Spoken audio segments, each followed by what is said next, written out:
Konon, di balik sosok Soekarno yang dikenal sebagai proklamator dan bapak bangsa, tersimpan rahasia besar yang selama puluhan tahun berusaha disembunyikan oleh kekuatan dunia.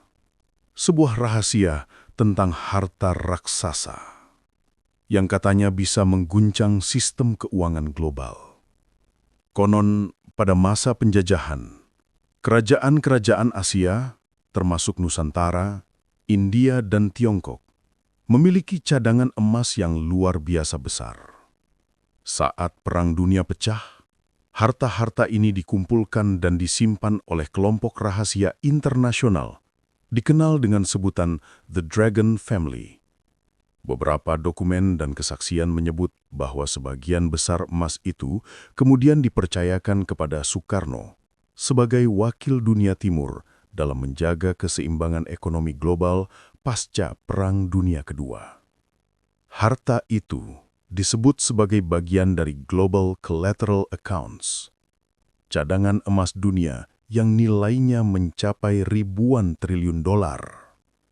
Saatnya memasuki rahasia yang lebih mendalam dengan membahas buku dan dokumen rahasia.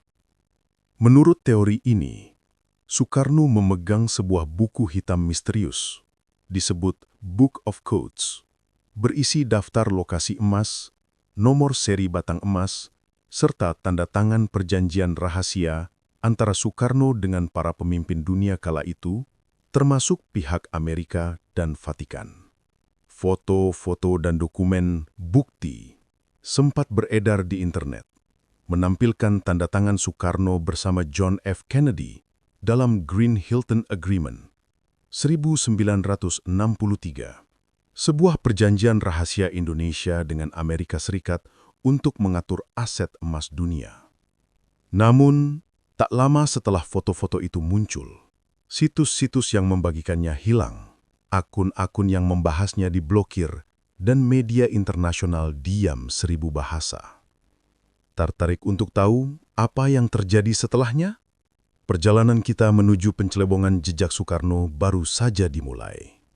Beberapa peneliti independen percaya bahwa jatuhnya Soekarno pada 1967 bukan hanya soal politik dalam negeri, tapi bagian dari operasi besar-besaran untuk menghapus jejak keterlibatan Soekarno dalam penguasaan emas dunia. Setelah kejatuhannya, banyak brankas bawah tanah di Indonesia, terutama di Jawa Tengah, Jawa Barat, dan Kalimantan, digari secara diam-diam oleh pihak militer asing dan kelompok rahasia internasional. Sebagian saksi bahkan mengaku melihat batangan emas bertuliskan cap negara asing dibawa keluar dari lokasi-lokasi tersebut pada malam hari. Rahasia belum berakhir. Kita akan mencoba mengungkap misteri harta amanah Soekarno dan masa depan harta karun dunia. Sampai hari ini, banyak orang yang mengaku sebagai penerus atau ahli waris amanah Soekarno. Mereka menyebut harta itu bukan milik pribadi, melainkan harta amanah dunia, dititipkan untuk membebaskan umat manusia dari sistem utang global dan ketergantungan pada dolar. Namun, setiap kali upaya pencairan atau pengaktifan dana itu dilakukan, selalu muncul hambatan misterius. Penolakan Bank Internasional, ancaman keamanan, bahkan kematian mendadak tokoh yang terlibat. Bertahan bersama Relik Cerita, karena pertanyaan penting tentang kebenaran harta karun dunia akan segera diungkap. Apakah benar Soekarno menyimpan rahasia harta karun dunia? Atau semua ini hanyalah mitos modern yang terbentuk dari sisa dokumen, rumor, dan keinginan rakyat untuk percaya bahwa Indonesia pernah punya peran besar dalam sistem global?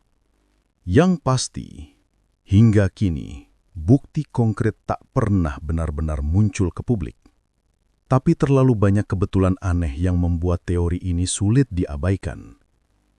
Mungkin di suatu tempat di bumi Nusantara, masih ada ruang bawah tanah berisi ribuan ton emas menunggu sosok yang benar-benar layak untuk mengembalikan warisan itu ke dunia.